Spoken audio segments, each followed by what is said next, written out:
By the end of these next 60 minutes, you are going to learn some techniques on how to create happiness and laughter in your sessions. You will learn some techniques how to fortify some happiness and engagement into your class.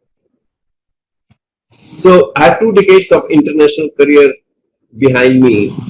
I've worked in US, UK, Canada, and I have also done courses on gratitude, laughter yoga, and happiness from reputed teachers. After having learned all these things, life was going smooth. But something happened in my life. Being a coach, mentor, and trainer and consultant from 2002 onwards, I got an opportunity in 2016 to make money exponentially, starting a Bitcoin revolution in my life. And Bitcoin was created, as you must be knowing, it is a peer-to-peer currency. And I not only invested in Bitcoin, I also invested in Bitcoin mining, which is creation of new Bitcoins. So on one hand, I was getting money through Bitcoin mining, multi-level marketing, and I was getting 10% returns every day from that as well. So altogether, the 3 streams of income in Bitcoin meant exponential returns for me. Therefore, I invested all my wealth into it. I sold the property and closed all my provident fund and my fixed deposits and my shares wherever I could find, because I was getting huge returns. And whosoever was joining my team, I was giving them a precautionary note. Please invest only that much which you can afford to lose, and don't put all your eggs in one basket. And that sound advice I was giving to others, and because of that they made huge money. I too made money, but I did not listen to those 2 advices myself. And because I was 100% sure that this guy who is owning this mining company will not be a cheat. But I was proved wrong. On 1st of December 2017, from my flight from Delhi to Chennai, I got a WhatsApp message that this guy has declared himself bankruptcy. That means all my 165 Bitcoins became big zero. On 1st of December 2017, if you see the records, each Bitcoin was $20,000. It was new history which was made on that day. So $20,000 into 165 meant $3.3 million. I lost all my wealth overnight. I didn't know what to do. It was a biggest jolt to me.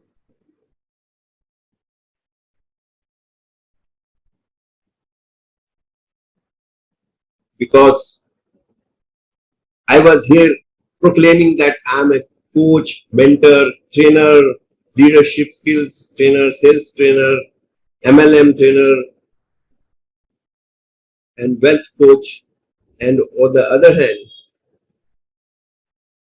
I lost all my money. So, what credibility will I have when I speak to anybody? So, I stopped talking to all people in the society. I locked myself in my bedroom. For the next 6 months, I was deep under the depression on what direction I should take in my life. One fine morning, when I was doing the stock taking of my books and notes for the courses that I had attended earlier, I saw some light at the end of the tunnel. I explored those notes which I had taken, international trainings that I had attended in Singapore. in Vietnam and other parts of India from these prestigious trainers. And I found, yeah, there is something I can do. So I created my own tools to cheer myself up. And within 6 months, the next 6 months, I was back on my feet. And the friends and previous clients, they noticed some spark in my eyes. And they said, CK, see some change, Even though you have lost $3.3 million, you're still smiling. You're showing your happy face again. What's the secret? And I told what happened to me the last 12 months. First 6 months I was in my bedroom talking to no one. And for the next 6 months I was discovering myself in happiness tools. And they said, wow, this is something that you should share with others as well. Why keep it to yourself? The society can take benefit out of your story, out of your happiness tools. And they suggested that I should create courses because I'm a trainer, I'm a coach. And that's what exactly I did. So I created all these courses that Catherine was talking about. And then I initially created some beta tests for those courses. All the clients, they gave me excellent feedback and fascinating results. And that, my friends, is my background story. So just think of these moments. I want you to close your eyes. Everybody, please close your eyes and imagine a moment when you were really happy. What were you doing? What made you happy? Also, think about a moment when your friends were praising about you.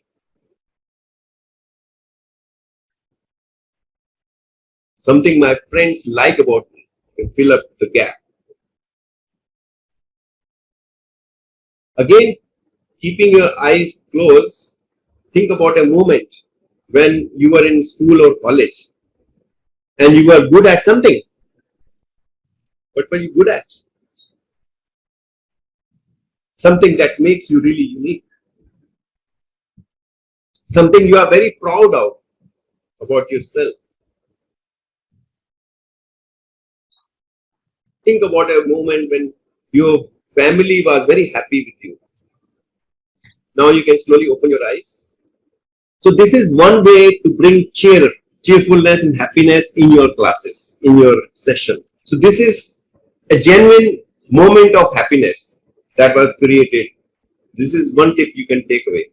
So Happiness Institute, as Catherine was saying, has been created to be a social and intellectual movement that focuses on human strengths, how people can flourish in whatever they are doing, and how to be successful.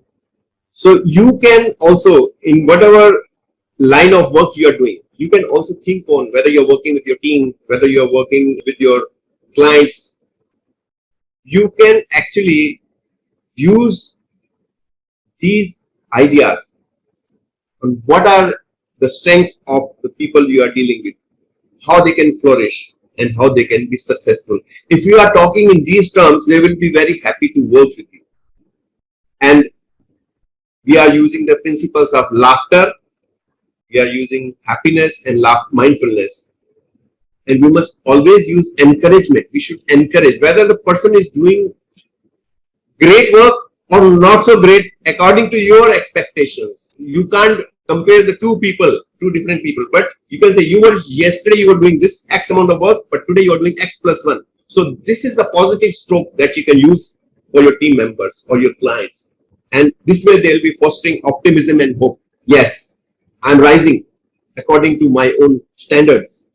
And we should use positive reflections in our class with whom they feel themselves, no pretensions. When they are in that moment, they'll be very happy. I can be in the company of the CEOs, feel that I am not reached the level which they have achieved, but I can take all the ideas. On the other hand, I can be with the people who are not so experienced as I am. That way I have plenty of things to give. So that gives me happiness. So I have to be at both the places. The people with whom I can learn and the people with whom I can share my experiences. So both the things give me happiness. So now I would like you to write down on a piece of paper or on your notebook, what are the 3 things you are most proud of in your life to date? So I'll just... Okay, I will share. I only managed to write one. One of the things that I'm proud of is actually being daring enough to quit my job, pack my bags, and then venture abroad for my studies at the age of 30. And I think that has a huge impact even in my later on in life as well. So that one, I'm very proud of it. Thank you, Catherine. Who else would like to share? Jimin?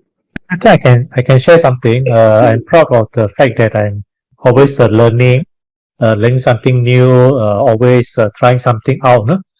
And of course, being amongst friends and being amongst colleagues and fellow members, they always give me new ideas and inspiration. So that's one thing I'm proud of, in the sense that I'm able to adapt and learn from others as well, and have a different interest. Yeah. Wonderful. Thank you very much, Jimin. So what do you hope to achieve in your life? I was just thinking of this laughter and happiness. So yes, I hope to get a constant outflow of endorphins. Wow. Wonderful. Get consciously happy in the class. We have to change the pedagogy. We have to design the classwork in such a way that the students actually participate and engage, that identify lacuna in the current education and align with the guiding principles and GPs. So I'm going to share some GPs, guiding principles, and how we are implementing that. And you can take notes and also share how you are going to implement in your context. So first GP is connecting knowledge to the life outside the school. Examples. And we are not using any imaginative characters. It's not a per se academic exercise. We make the courses very practical. The reflection and discussions encourage students to apply the lessons in their own context. The second guiding principle is ensuring that learning is shifted away from rote methods. So learning at Happiness Institutes happens through active participation of teachers and students. So we also give training to teachers, trainers, coaches, speakers, and mentors. So methodology of instruction is active learning, discussions, reflections. This promotes mindfulness, critical thinking, and perspective building, and self-reflection. These are the tools which are essential to create happiness, to make people think, to make them use their own brain rather than reading a book.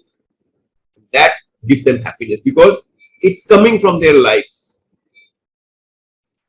Guiding principle 3 is enriching the curriculum to provide an overall development of learners rather than the textbook-centric learning.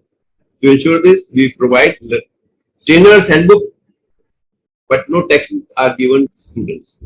All classes are experiential and focus on holistic development to sustain happiness and well-being. Guiding principle 4 is making examinations more flexible and integrated into classroom. So we actually suggesting to our school boards that they should get away with the annual examination. The examination and assessment should be done every day, in every activity, in everything that they are engaged in the classroom. And guiding principle 5 is creating responsible and fulfilled individuals as well as teams within their context and environment. So the focus should be on creating responsible citizens of the country, of the world, rather than teaching them on only one particular skill, right? Because all roads lead to one end, that is happiness. We have to give holistic education, no matter what we are teaching. So our curriculum aims to make the learners become more aware, more mindful, and eventually more meaningful contributors to the respective organizational, city, country, international society.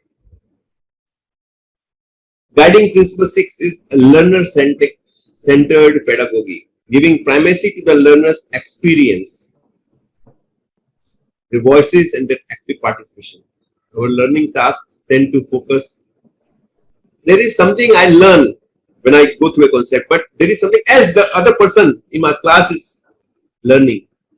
It's the same concept. When we mingle together, we have time to digest. That's why we create groups in the classes, especially in the MBA.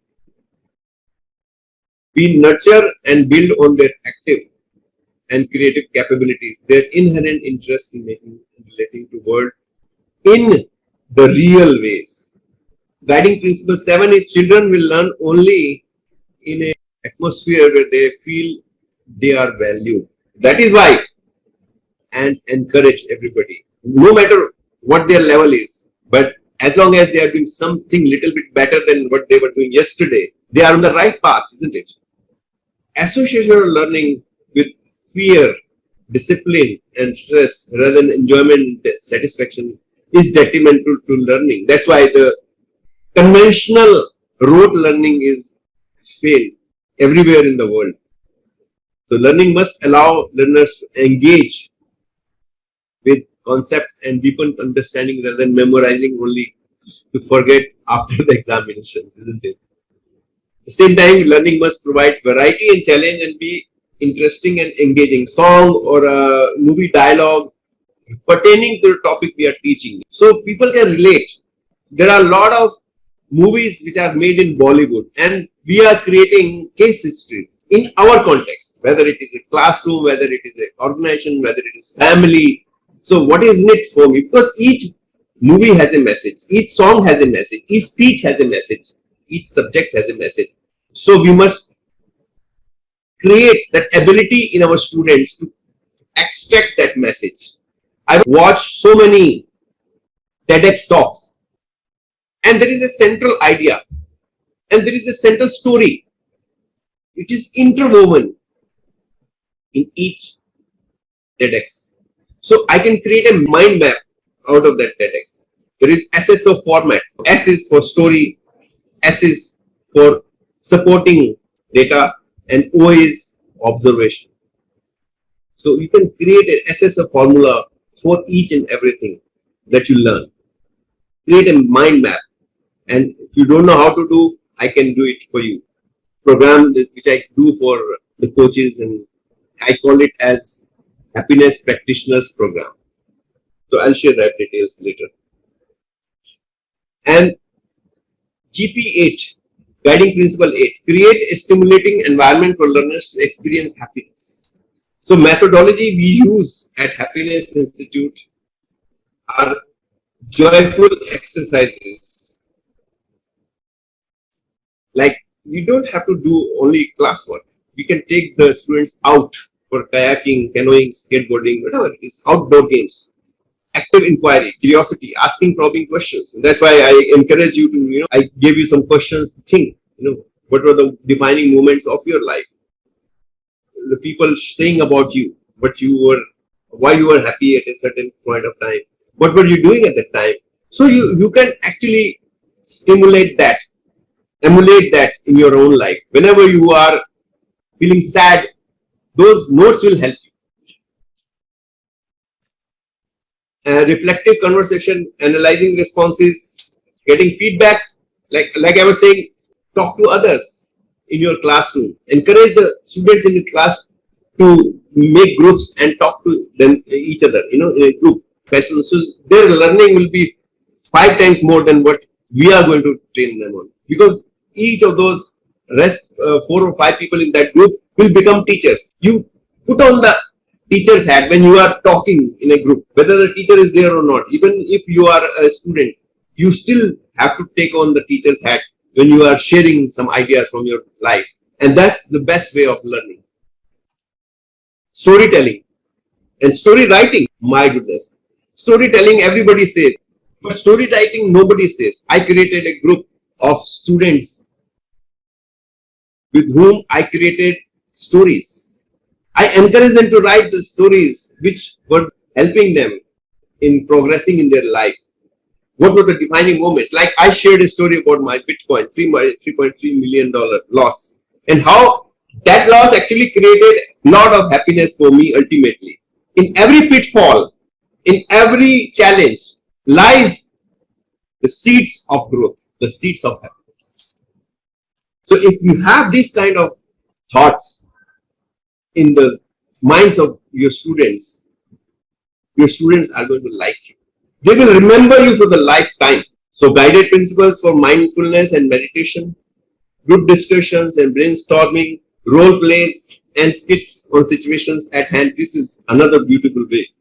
Individual and group presentations, activities for rapport building and teamwork. So these are the methods that I use in my programs. So that's what time allows me for this session. And do you want more happiness? Do you want more knowledge on this? Yes? Do you want to make a joyful environment in your workplace or in your workshops? Do you want to create memorable experience for your clients and students every day? Do you want me to share the details of my program that I was talking about to create the life of your dreams? So these are the details of Happiness Practitioners Program. So there will be 6 live sessions, 3 hours each. And so week 1 we'll be covering what is happiness, paradox of happiness, to life inside as well as outside the class or school or your office, reading material and assignment, ensuring that learning is shifted from rote methods, happiness tool, building will over mind, happiness initiatives in different subjects, how to begin your day with happiness, case studies and assignments. In week 3, enriching curriculum to provide overall development of learners, happiness tool 2, the Tata story, unhappiness is smart, right? You must be wondering how it is, but we'll share that in the class. Feed forward exercise, fortification of happiness in homework. There is a way you can make your homework very interesting. I remember that there are students who shy away from doing their homework. So it's the teacher's responsibility to make the homework very interesting. They should be looking forward to do their homework as they are looking to be in your class. Unhealthy emotional processing. Week 4 is about joyful class culture. I have a story called Monkey, Banana and Fish, learner-centered pedagogy, best practices, perceptual position that I have taken from NLP, 10 ways to boost serotonins, like we were discussing in the beginning, happiness chemicals, one of them is serotonin, 5 ways to know yourself and assignments.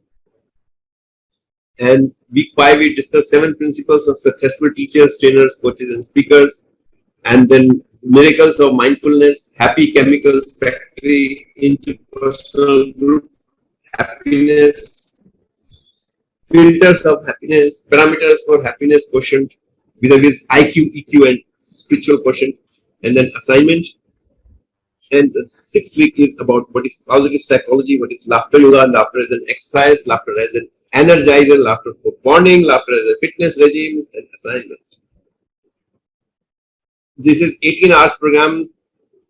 What 18 hours mean 1,800 worth of value that you're going to receive.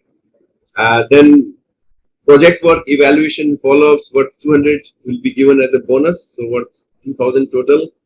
Bonus 2 is about happiness activities and tasks. I will give you 15-minute task every day in the 42-day period. So it's not just 6 weeks of 3-hour session each. Every day you are going to get some tasks so that you are learning something every day. So 6 sessions are the seeds, the 42 tasks are the steps for nurturing and transforming the seeds into trees. So all those things are equally important. And third bonus is trance, time to recapitulate, acknowledge, narrate and celebrate and energize, worth $300. And weekly assignments, journal writing, group activities, happiness projects and case studies worth $300. And final bonus is a $100 2-hour program, Happiness Blueprint, which I will be also training you on. So I'll pass on the complete curriculum and the notes to you, so and PPT also. So total value is $3,100, and there is a special offer for ASPS, and I've given some, this is $497 only. So you get $3,100 worth of price value only for $497. And if you still want to find out more about me, please type happiness here on Google and connect with me. And these are the links. I will share that in the chat. Thank you very much for your attention. I hope I am in time. Yeah, thank you, CK, for that very interesting and very interesting presentation and the interactive and that brief workshop which give us snippets of how do we achieve genuine happiness and getting rid of our stress, anxiety, low productivity, and low employee morale. So we had a taste of what the program is like. I also have one question for you, CK. Okay. There's one part we talk about the need to have new mindsets. So mine may be a bit more practical things that I'll ask you. The need to have new mindsets, because having new mindsets will give you new results. But the thing that having new mindset, change your mindset is very difficult to achieve. So how do you, in a way, how do we go about it then? Yeah. So new mindset can be created by giving the roadmap. How I have done it, what results I have achieved, and what results have been achieved by the people who have followed my path. That will influence our audience to change their mindset, because now you have given them a proven formula. It's not just a theory. It has worked for you, it has worked for your clients or your audiences. And it has to be supported by some data. Like I said, SSO formula: story, supporting data, and observation. So you are giving them enough data, the third party data, as well as your primary data, the results of your work. They'll be fully convinced. That's the way. All right. So in that case, we are coming to the end of our session. So I'd like to thank you, CK, for your very interesting speech and sharing with us your experiences and giving us, as I say, some taste, some teasers of what your workshop is like.